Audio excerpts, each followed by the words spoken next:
আউযু বিল্লাহি মিনাশ শাইতানির রাজিম। বিসমিল্লাহির রহমানির রহিম। আজকে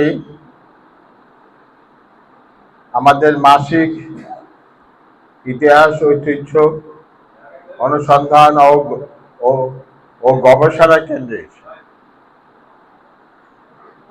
মাসিক আড্ডা সম্মানিত সহসভাপতি সহ আমাদের সাধারণ সম্পাদক এবং উপস্থিত আমাদের অ্যাডভাইজার বলা চলে, উপদেষ্টা জনাব রাখাল বিশ্বাস সহ উপস্থিত গুণীজন, সবাইকে আমার তরফ থেকে সালাম জানান। আসসালামু আলাইকুম ওয়া রাহমাতুল্লাহি ওয়া বারাকাতুহু। আসলে এই মাসটা কিন্তু মহরমের মাস। মহরমের একটা, যারা আমরা মুসলমান তারা মহরমের একটা বিশেষ তাৎপর্য এবং স্মৃতি নিয়ে আমাদের কিছু আলোচনা করা দরকার। এবং আমাদের ইতিহাস ঐতিহ্যের মধ্যে আমরা মনে করি এইটা নিয়েও আপনারা কিছু আলোচনা করবেন। মহরম মাসে একটা বড় তাৎপর্য আছে। এই মাসে অনেক ভালো ভালো কাজ আল্লাহ করেছে। জানা যায় পৃথিবীর সৃষ্টিও নাকি মহরম মাসে। তারপরে হযরত ইব্রাহিম আলাইহিস সালামের উপরে যে আমরা আগুনের পরীক্ষা হয়েছিল, ওই আগুনটা এই দিনই বন্ধ হয়েছে, মহরমের 10 তারিখ। এইরকম অনেক অনেক ঘটনা আছে, অনেক তাৎপর্যপূর্ণ এবং ইসলামের অনেক ঘটনা আছে যেগুলো আমি বললে অনেকক্ষণ সময় করবে। যারা আপনার বলতে পারেন, পরবর্তী সময় বলবে। যাক, সবচেয়ে বড় জিনিস হলো এই মহরমের যে হাসান হুসাইন রাদিয়াল্লাহু যে ট্র্যাজেডি, এই ট্র্যাজেডি আমাদেরকে শিক্ষা দেয় বহুত বড় কিছু, অনেক কিছু। তার মধ্যে যেটা শিক্ষা, ইসলামের ভিতরেই যে শত্রুরা ছিল তারাই কিন্তু হাসান হুসাইনকে আপনার মারছিল। তাহলে আমাদেরকে চিন্তা করতে হবে, আমাদের মধ্যেও প্রতিটা জায়গাতে কিন্তু ভিতরের যারা শত্রু তারাই কিন্তু মূল জিনিসটাকে ধ্বংস করে। তো ওই ব্যাপারে আমাদের প্রত্যেকেরই একটা শিক্ষা নেওয়া উচিত। হ্যাঁ, আমরা যেহেতু একটা সংগঠন নিয়ে আছি, আমাদেরও চিন্তা করা উচিত আমাদের ভিতরে যাতে শত্রুতা বা আপনার যাদের মধ্যে উচ্চাকাঙ্ক্ষা আছে কিন্তু কিছু করতে পারে না, তারাই কিন্তু এই কাণ্ডগুলো ঘটায়। একটা জিনিসকে তারা আপনার সাধারণ যে বুদ্ধিমত্তা বা জ্ঞান গরিমা দিয়ে আপনার এটাকে আপনার তাকে একটা উচ্চতায় আনবে, সেই উচ্চতাটা করার মতো যাদের থাকে না, যোগ্যতা থাকে না, তারাই কিন্তু অন্য পথে যায়, যে পথটা ধ্বংসের পথ। এই জন্য আমরা প্রত্যেক ব্যাপারে, আমরা শুধু আমাদের সংগঠন না, পরিবার, রাষ্ট্র, দেশ, সব ব্যাপারে আমাদের থাকা উচিত, সচেতন থাকা উচিত, যাতে আমরা এই ধরনের কুচক্রি থেকে আমরা আমাদেরকে রক্ষা করতে পারি। আর এটার ইতিহাস বলতে গেলে সুন্দর একটা প্রেক্ষাপট আছে। দেখা গেছে এটা কারা করছিল, যে মহরমের কারবালার যে ট্র্যাজেডি, কারবালার যে মহাবিয়োগাত্মক যে ঘটনা, এই ঘটনা কারা করছে? এই কুরাইশ বংশের লোকরাই করছে। কুরাইশদের মধ্যে দুইটা গোত্র ছিল প্রধানত, একটা হলো হাশেমি, একটা হলো আব্বাসী। ইতিহাসের যে উপরে যিনি আপনারা যারা আছেন, বিশেষ করে আমাদের আব্দুল লতিফ তারেক, উনি আমার সঙ্গে একমত একমত হইলে বলবেন, আর ভুল হইলে এটাও করে দেবেন। তো ওই যে ইতিহাস, এই দুইটা গোত্রের যে পারস্পরিক, এরা কিন্তু কুরাইশ বংশের লোক, আবার কাবার এরাই রক্ষক, কিন্তু তাদের মধ্যেই এই ইয়াটা আপনার সাম্প্রদায়িক, আমরা বলবো না, পারিবারিক বিভেদ থাকে, এইটা আপনার হয়েছে। তো যখন দেখা গেল আপনার হযরত মুহাম্মদ সাল্লাল্লাহু আলাইহি সাল্লামের যে গোত্র ছিল, এটা হলো আব্বাসী না হাশেমি গোত্র। হাশেমি গোত্র যখন রোলিং আসলো, ক্ষমতা আসলো, তাদেরই যখন জয় জয়কার চললো, তারা কিন্তু যুদ্ধ করে আসে নাই। হযরত মুহাম্মদ সাল্লাল্লাহু আলাইহি সাল্লামের গুণের বিনিময়ে কিন্তু তারা ইয়াতে আসলো, ক্ষমতায় আসলো। তখন সবাই ঐক্যবদ্ধ হয়েছিল, দুইটা গোত্র ইসলামের আপনার পতাকা বলে আসছিল, তো তার মধ্যেও আপনার বিরোধ কিন্তু চলতেছিল, যার ফলস্বরূপ আমরা খেয়াল করি ৩-৪ জন আপনার আপনার খলিফা করতে হয়েছে, কি বলে, আত্মঘাতী ভাবে করতেছে, মৃত্যুবরণ করতে হয়েছে, শহীদ হয়েছেন ওনারা। এবং সেটারই ফলশ্রুতি হলো আপনার হাসান হুসাইনের আপনার মৃত্যু। এই যে বিয়োগান্তক জিনিসটা, এটা খুবই ট্র্যাজেডি, এবং এটা আগেও ছিল, এখনো কিন্তু আছে,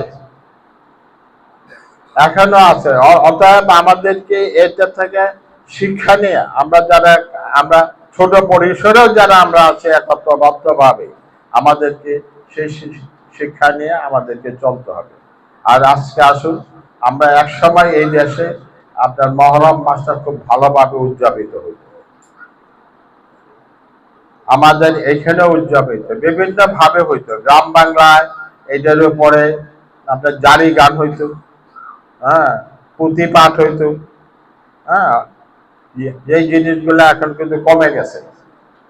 তা আমরা যেহেতু সংস্কৃতি নিয়ে কথা বলি, হ্যাঁ, এটা তো আমাদের একটা সংস্কৃতির অংশ নাকি বলে। পুঁথি পাঠটা তো আমাদের সাংঘাতিক ভাবে একটা এক সময় খুব পপুলার ছিল, এটা আমাদের এখন নাই। এখন আর এই চর্চাটা আপনার কাছে চলে গেছে। জারি গানের একটা সুন্দর ছিল, প্রচলন ছিল, এটাও নাই, এটা অনেক কমে গেছে। আমি মাঝে মাঝে দেখি কেন্দ্রতে জারি গান হয়, হ্যাঁ, তা আমরাও একবার এখানে একটু জারি গানের আয়োজন করে বা চর্চা করি, তাহলে এই জিনিসগুলো কিন্তু আমরা আনতে পারি, প্রতিবাদ, জারি গান, তারপরে আরো কি আছে, এগুলো আনতে পারি। এবং এই চর্চাটা আমি খেয়াল করছি, আজকে আপনারা যদি এখন ফেসবুক চার্জ করেন, তাহলে অনেক জায়গাতে কিন্তু এগুলো হচ্ছে। এই আপনার মহরম মাসে বিভিন্ন রকম মাতমের গান, সুখের গান টান আপনার হচ্ছে।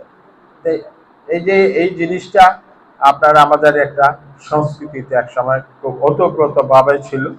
আবার যাতে আমরা আমাদের সংস্কৃতির চর্চা যেহেতু আমরা করি, এবং এটাই যেহেতু আমাদের একটা মাধ্যম, এখানে আমরা সংস্কৃতি যেটা হারায় গেছে এটাকে পুনর্জাগরিত করা, সেই জন্য আমার একটা প্রস্তাব থাকবে, আপনারা যারা জ্ঞানী মানুষ, যারা এইসব নিয়ে কাজ করেন, তারা যাতে এই ব্যাপারে করেন, আর পরবর্তী সময় এই ব্যাপারে আপনারা করেন। পরবর্তী সময় আমরা এইগুলা নিয়েও আমরা যাতে ছোটখাটো অনুষ্ঠান করতে পারি, সেই জন্য আমার আহ্বান থাকে। আর হলো, আমরা প্রতি বছর আমরা একটা নৌ ভ্রমণ করি, প্রতি বছর, মানে গত বছরই করছি প্রথম, আর এই বছর যেহেতু আমাদের এটা এখন আমরা আছি, এই বছরে আমরা করতে চাই ধারাবাহিকতা। তা আপনারা কি এটার সঙ্গে আছেন নাকি? হ্যাঁ, নৌ ভ্রমণে আমাদের গত বছরে যে প্রতিপাদ্য ছিল, 2 জায়গায় আমরা গেছি। আমরা কিন্তু খালি ভ্রমণ করি না, ভ্রমণের সাথে সাথেই আমাদের অনুষ্ঠানও চলে, কবিতার আসরও চলে, গানের আসরও চলে, এবং দর্শনীয় স্থানগুলো আমরা খুঁজে নিই, যেগুলা আপনার আপনার দেখলে আপনার অভিজ্ঞতা বাড়বে, চক্ষু জোড়াবে। হ্যাঁ, ঠিক এইবার আমরা ঠিক করেছি একটি স্থান, সেটা হলো আমাদের ভাটি অঞ্চলে একটা পুরানো রাজবাড়ি আছে, যেটা খবর আপনারা হয়তো আমার ইয়া করেন না, রাখেন না অনেকে। সেটা হলো আপনার ধর্মপাশা ইয়েতে থানাতে, ধর্মপাশা উপজেলায় সুখারি রাজবাড়ি। এই বাড়িটার একটা বিশেষত্ব হলো, এটা হিন্দু হইলেও তারা এখানে আপনার 400 বছর আগে থেকে এখানে তাদের ইয়া করছে, রাজত্ব প্রতিষ্ঠা করছে। হ্যাঁ, এবং তারা এখানে বেশ সুনামের সাথে এবং ইয়ার সঙ্গে দাপটের সঙ্গে আপনার একদম ব্রিটিশ পর্যন্ত ছিলেন। তার ধারাবাহিকতায় এইখান থেকে আবার পার্টলি আপনার কি দু একটা পরিবার আপনার মুসলমান হইয়া তারাও কিন্তু এই এলাকায় আছে। যেমন পরিবারের একজন রাজা, উনি ইয়াতে রাজাপুরে একটা ইয়া আপনার স্থাপন করছেন, যেটা এখনো আছে। হ্যাঁ, তো ওই রাজবাড়িটার আপনার যে দালান কোঠাগুলো এখনো আছে। আমরা ওইটা এইবার ভিজিট করব, এবং এটা থেকে আমরা আপনাদেরকে নিয়ে যাব, আমরাও জানবো।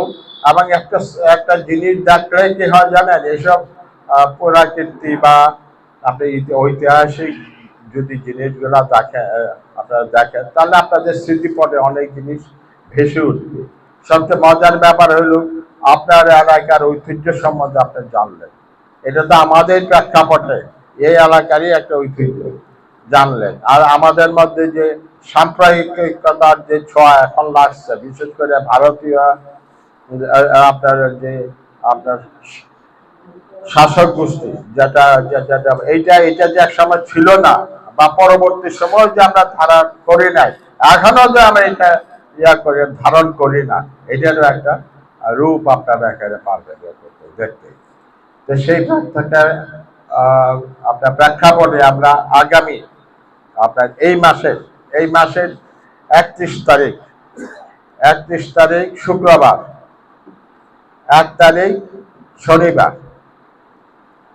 2 দিনের জন্য আমরা যাব। শুক্রবারে আমরা এখান থেকে রওনা করব, ওই কি বলে ট্রলারঘাটটা কি নাম, না উজিরপুর থেকে। তারপরে ওই দিন আমরা যাব ইয়াতে সুখারি, তারপর